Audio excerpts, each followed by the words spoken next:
Frère Samuel, un gros bonjour pour nous, un gros bonsoir pour nous. Soyez le bienvenu à l'Université du Succès. Aujourd'hui est lundi 3 août 2026. Like, abonnez, partagez. Une façon pour nous capables de joindre tous ces séminaires net à l'Université du Succès. Que bon Dieu bénisse nous à l'Université du Succès. Like, abonnez, partagez. Je lui parlais d'un homme qui, en 1847, possédait un ranch en Californie. À la nouvelle des découvertes d'or dans le sud de la Californie, il fit saisir de la fièvre du précieux métal. Il céda donc son ranch au colonel Suter et s'enfuit à l'aventure pour ne jamais revenir. Le colonel Suter, quant à lui, construisit un moulin sur le cours d'eau qui traversait les ranchs, et un jour sa fillette recueillit dans une petite chute d'eau du sable mouillé qu'elle rapporta à la maison. Pendant qu'elle s'amusait devant le feu à les faire glisser entre ses doigts, un visiteur vit scintiller les premières pépites d'or découvertes en Californie. L'ex-propriétaire du ranch, assoiffé d'or, l'avait pourtant sous sa main depuis les fouilles sur un très petit nombre d'hectares. On rapporté 38 millions de dollars il y a 8 ans environ. J'ai donné cette conférence dans une ville érigée sur l'emplacement de cette ferme, et on me dit qu'un des propriétaires avait touché 120 dollars en or aux 15 minutes, jour et nuit, année par année, sans taxe, avec un revenu semblable. Nous serions, vous et moi, dans l'allégresse. N'était-ce les impôts? Mais il est arrivé bien mieux dans notre État de Pennsylvanie.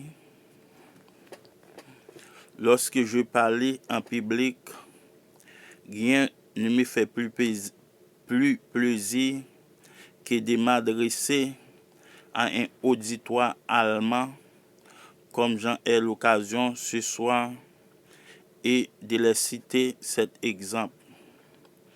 En Pennsylvanie vivait un homme qui n'était pas différent des Pennsylvaniens que vous connaissez. Il possédait une ferme, et il fit de cette ferme ce que j'en ferais si j'en avais une en Pennsylvanie. Il la vendit, mais avant d'en disposer, il décida de s'assurer un emploi, comme tirer d'huile à charbon chez un cousin, qui travaillait à son propre compte dans ce domaine au Canada, où se trouvent les premiers gisements de pétrole découverts sur ce continent.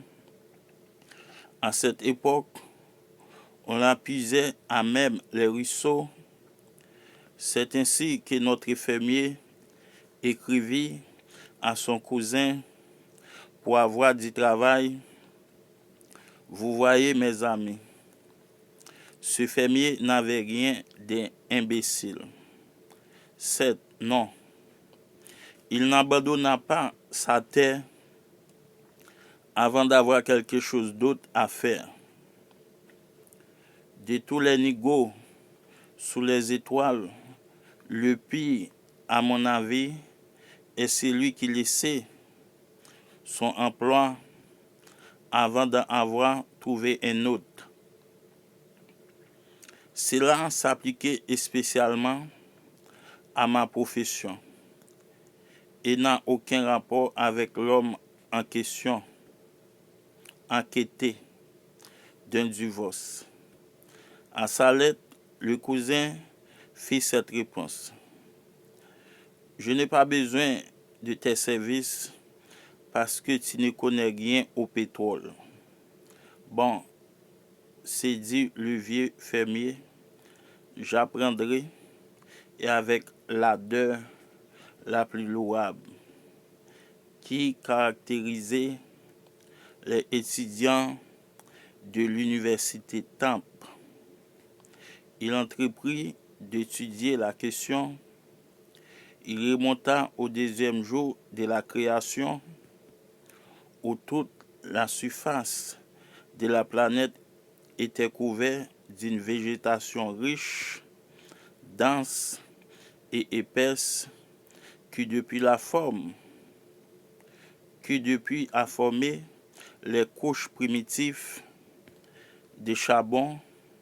Il approfondit le sujet jusqu'à ce qu'il découvre que c'est un gisement